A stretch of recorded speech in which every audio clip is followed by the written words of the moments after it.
What's going on, family, and welcome back to the channel.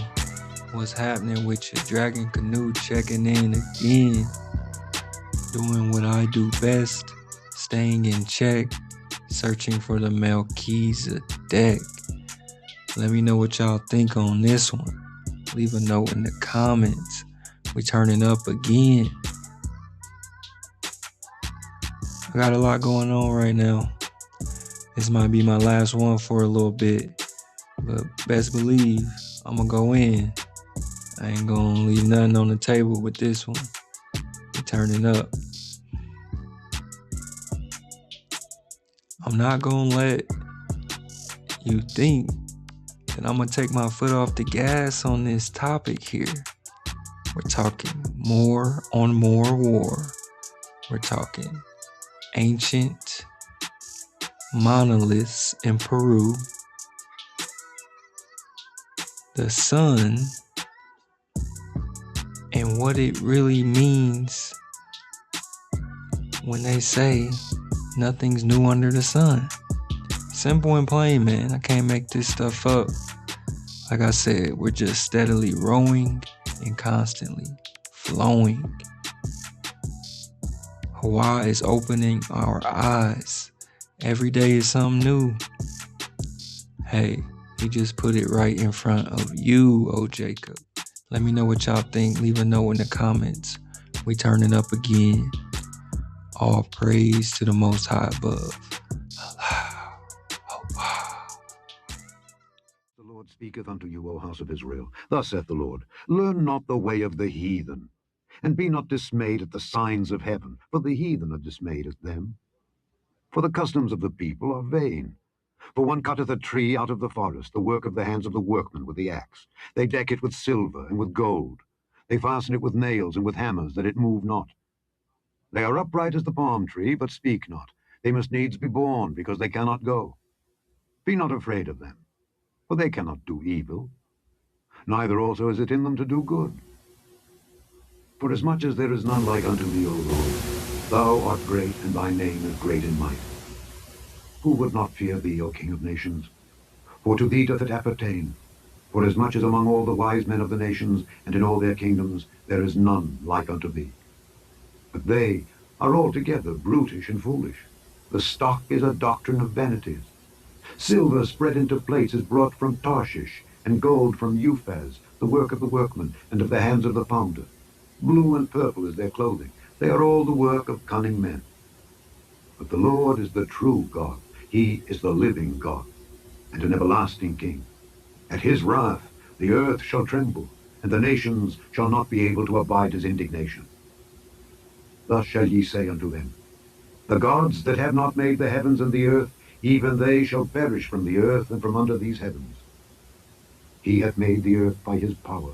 He hath established the world by his wisdom, and hath stretched out the heavens by his discretion. When he uttereth his voice, there is a multitude of waters in the heavens, and he causeth the vapors to ascend from the ends of the earth.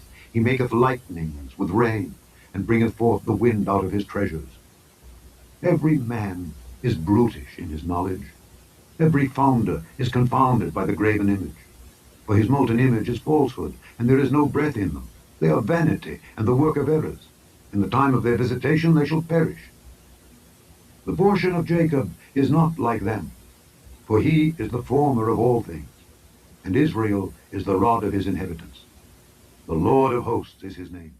Culture, any pre-scientific culture that didn't have a sun god, right? If you didn't have a sun god, were you living in a cave the whole time? And so we tend to worship the things that we need and respect the most. And in the era of science, there isn't a god pulling the sun across the sky with its chariot. Thus saith the Most High, thy Redeemer, and he that formed thee from the womb. I am your power, that maketh all things, that stretched forth the heavens alone, that spread abroad the earth by myself, that frustrateth the tokens of the impostors, and maketh diviners mad, that turneth wise men backward, and maketh their knowledge foolish. stage, planet Earth will be incinerated by the sun. When will it happen on that point? Oh yeah, let me check my calendar. The sun will transition into a red giant phase, assuming it behaves like every other star just like it. And as it does, its outer shell will expand, and the surface of the sun will get closer and closer to Earth. Our oceans will come to a rolling boil and evaporate into the atmosphere. The atmosphere will evaporate into space. Earth will be a charred ember that will get swallowed. Why by are the you sun. laughing? Mars. You're painting a picture of utter extinction and apocalypse. It's not that it's funny, it's in 5 billion years. So we have a whole lot of other priorities.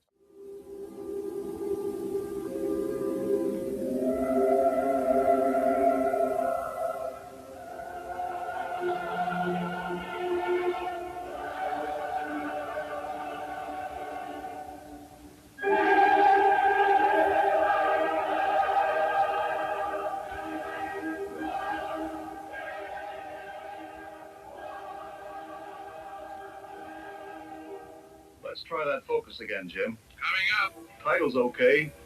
Now let's test that first animation. Roll 2. Okay, hold it. Now sharpen the focus. Right. Hold roll 2. Doctor, how was the sun born? Don't know exactly. You're a scientist and you don't know? Could use my imagination, but you're the fiction writer. Imagination? Well, we could ask Mr. Sun himself. Yes, if we had a magic wand. Magic. Your science and my magic. We'll open up our story of our Mr. Sun with a little fantasy. You know, showmanship. Go back into time, show the birth of the sun out of time, stardust. Here, we'll turn back the clock. Whoa, that'll only take you back 12 hours. So this right here is very important to the overall understanding of the video here. Again, guys, I can't make this up. Trust me. You think I want to be going through all this, doing all this? Man, I just do my research for me and I share it with you, man. But I mess with y'all, man. I rock with y'all, man. So it ain't nothing. Let's get it. We're talking alchemy in relation to, man, what's going on in this earth plane, dog? Man, oh man. In the context of alchemy, social engineering represents the external application of alchemical transformation, shifting from the great work of personal enlightenment to the intentional transmutation of collective human behavior and social structures. So let that sink in. We're not talking alchemy necessarily in terms of using elements and elixirs type situation, philosopher's stone type work. We're talking in the context of social engineering, the alchemy of influence. Social engineering is often described as the art of human hacking, using psychological manipulation instead of technical exploits to gain control. So again, we got to ask, who's trying to gain control? And are you being psychologically manipulated? Transmutation of emotions, like an alchemist attempting to turn lead into gold. A social engineer seeks to alchemize raw human emotions, such as fear, curiosity, or greed, into a specific desired action. So we're almost talking magic here. The transmutation of emotions, raw emotions, specifically fear and curiosity and greed. The narrative as catalyst. In alchemical practice, specific catalysts are needed for transmutation. In social engineering, these catalysts are pretext, fabricated identities or situations designed to bypass a target's critical thinking. So again, Jacob, don't let them bypass your critical thinking. The Most High made it plain. Don't let them make it so confusing and complicated that only scientists know what's going on, man. It don't work like that. Y'all let me know what y'all think. Leave a note in the comments, man. Boy, are you in store for a good one. Well, all right. We'll open up the curtain of our imagination. This will be our magic screen. Yours will be just for facts. We'll pull back the curtains of our magic screen. We'll dream up a clock.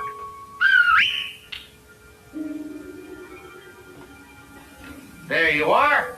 A clock that's been ticking since time began. Our solar system, wound up by Father Time himself. Do you see what I'm seeing? Well, certainly. Maybe I could talk to him, huh? Hey, Father Time, how long has that sun clock been going?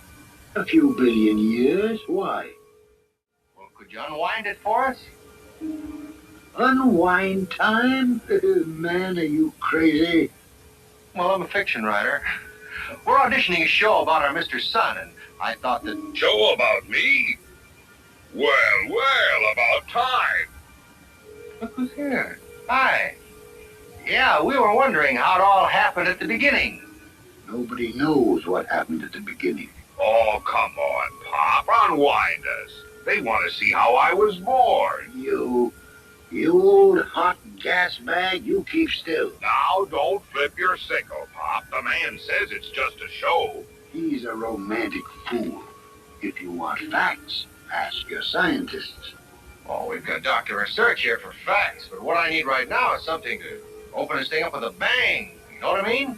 Certainly. My story should be colorful, romantic, not just facts. Here, I'll tell you how it should open. Wait a minute, I'm telling this story. You're just imaginary. Quiet! You want a show, don't you? Go on! Yes, sir? Set the stage for me. Oh, yes, sir. Get an Academy Award ready. Hey, he's taking over. How do you like that? I like it. Let him go on. Music. Light. Color. Enter Mr. Sun from the East.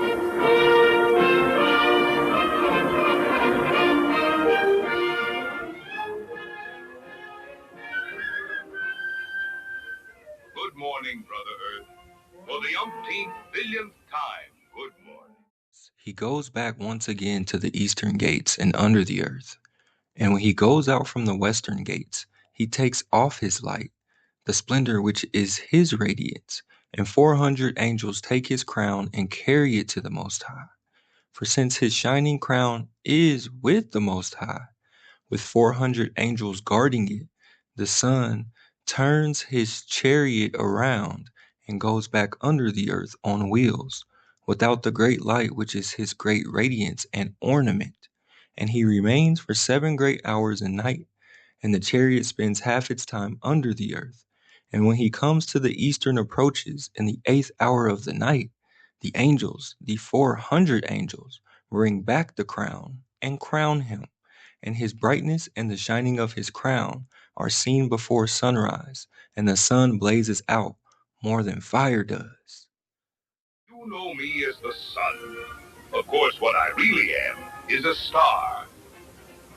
An average, everyday type of star. Billions like me. I remember when primitive man first began to look up, to gaze in wonderment at the stars and planets sweeping across the face of the sky. 800 miles southeast of Lima, Peru, near the shores of Lake Titicaca, is a site that has mystified visitors from around the world. Shamans still come to perform rituals and offer prayers at the rock wall on this high plateau, as they have done for generation after generation. It is known as Puerta de Hayumarca, or Gate of the Gods. And when you see it, it's quite baffling. Here is this giant doorway carved into solid rock, and it appears to be a gateway, but it doesn't go anywhere. It's literally in the middle of nowhere at 14,000 feet. Yet that rock, as clear as you can see, has a gigantic rectangle carved out of it, cut out of it. And in the center of that rectangle, at the bottom, there is something that looks like a door. The Peruvian natives actually referred to this as the Gate of the Gods. Why would you make a doorway to basically rocks that didn't let you go anywhere? There has to be some way to get through that doorway. According to Inca legend, the first priest king, Amaro Muru, is said to have traveled through this portal using a special object to activate the doorway, turning this solid rock into what's known as a stargate. According to legend, this stargate was activated by the help of a golden disc. And this golden disc fell from the sky. The story goes that the first priest king of the Incas took a golden disc up to this Gate of the Gods, stuck it in a special recessed area, and this interdimensional doorway actually opened up, and he passed through it, never to be seen again. The shaman that were there, that watched it, that witnessed the whole thing and reported on it, basically told that that was exactly what happened. Archaeologists who have examined the Gate of the Gods have discovered a small circular depression in the center of the doorway. Some people have speculated that this depression was perhaps where the golden disc was placed. It really is out of the movies. This device is said to have been made of gold and of various other precious objects, and whoever had it could come near the site and somehow be able to operate it, and then there would either be contact with the gods or the gods would come to them. And we're back. And believe me, I didn't want to take it here, but it is what it is, man. You can't make this stuff up. Social alchemy and collective mind control. While individual social engineering might focus on a single target, social alchemy refers to the broad manipulation of societal narratives to achieve mass behavioral shifts. Symbolic management. Just as alchemists use secret symbols to transmit hidden knowledge, modern social engineering utilizes branding, slogan, imagery to subconsciously anchor specific beliefs into the public's collective unconscious. What we're talking about is what we know about science, magic, and specifically the sun. Engineering belief systems. Proponents of this view suggest that social alchemy is the deliberate process of rewriting a culture's values and identity to create a more malleable population. Don't be malleable, old Jacob. Primitive curiosity was the beginning of all your science. Of course, they had some pretty odd notions about me. Some thought I was an enormous beetle trundling a fiery ball across the heavens. The ancient Eskimos thought I was a little man wearing thick furs to keep myself warm. But to most, I was a god. With fancy names and wardrobes. Made of solid diorite, which is a very, very hard stone. Right in the very center, we see the depiction of Viracocha, the creator god. In each hand, he carries a staff. At the lower end is a depiction of the head of a condor, and at the upper end is the depiction of the head of a puma. And somewhere, possibly symbolic of the staffs themselves, could be the serpent, representing thereby the three levels of consciousness. In Babylon, I was Shamash, and my sun temples were observatories. In Persia, I was Mithras, and to ancient Egypt, I was the great god Ra. Glory to the great sun god. O thou perfect, thou eternal, thou only one. Christianity to sun worship, and Jesus is always depicted as the sun or having kind of a solar halo behind his head. Then all these Christian rituals are timed to old pagan holidays, usually having to do with what the sun's doing at that part of the year, equinoxes and solstices and things like that. So we definitely have solar worship going on now. It occurred to me that maybe this position of main god can be likened to the sun, and that we have different cycles. Oh, let them stay. I like your magic. Father Time, my name's Research. Who? A scientist. Howdy, Dr. Research.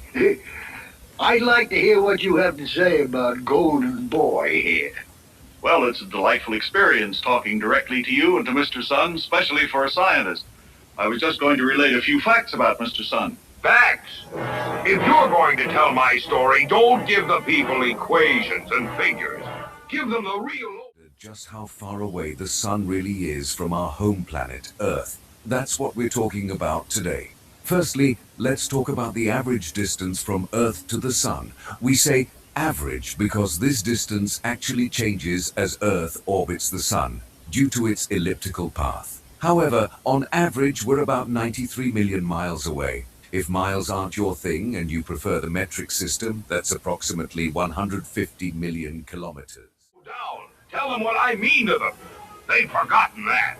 When they eat corn, or bread, or grapes, or meat, they're eating sunlight. Their houses, furniture, cars, their nylons. Yes, even their moonshine is sunshine. Tell them if it wasn't for me, they'd have no eyes, because there'd be nothing to see. That's enough. You're getting purple. Why, if I put my light out, every living thing on earth would be frozen stiff. Listen what Abraham said. Chapter 7. Behold, the fire is more worthy of honor than all things formed, because even that which is not subjected is subjected unto it, and things easily perishable are mocked by its flames. But even more worthy of honor is the water, because it conquereth the fire, and satisfieth the earth. But even it I do not call God, because it is subjected to the earth under which the water inclineth. But I call the earth much more worthy of honor, because it overpowereth the nature of the water. Even it, however, I do not call God, because it too is dried up by the sun, and is apportioned to be tilled by man. I call the sun more worthy of honor than the earth, because it with its rays illumineth the whole world, and the different atmospheres.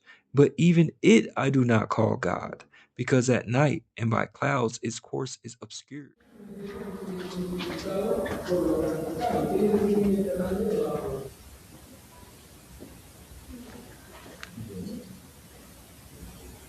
Go down.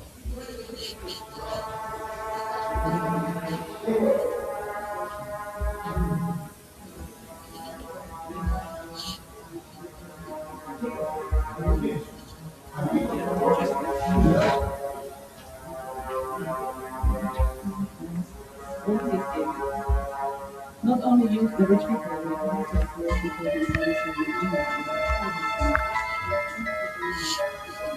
This is the church. Oh, love it. And we looked down and we saw the steps. Wow. Oh, yeah. Good.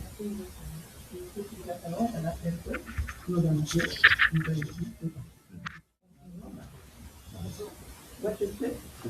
The canal connecting the Ocean Pacific. Ocean Pacific. Pirate attacked Lima to feed the oil fielder connecting the Ocean Pacific. 5 years ago, the Franciscan excavated the canal, also known as maybe collapsed the church. No? Many times underground connected the churches in Lima. Really? Really? Yes. Oh, I had no idea. That's so cool. I guess they have to, right? Very cool. On the surface, we can see the great 4 or 5 meters deep, 10 people, 15 people for box. 4 or 5 meters deep. Wow. 20 feet of 12 to 15 feet of bones. Straight down. Oh, and the skulls, yeah. Only for the group outside on the right and for the group on the left.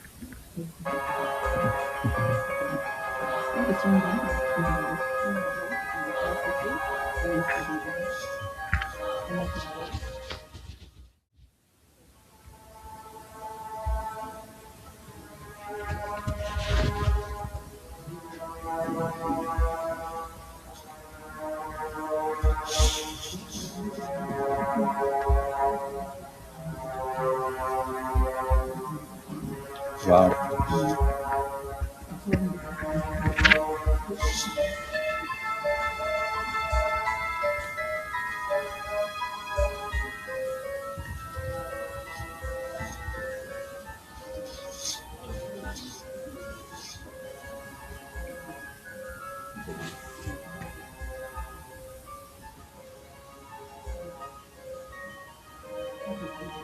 Two more levels. Not much.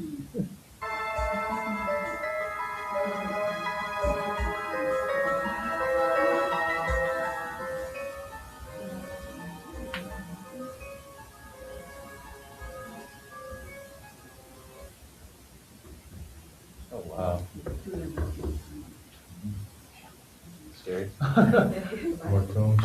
Got covered up. 25,000 people. So nice.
Another tunnel to another church.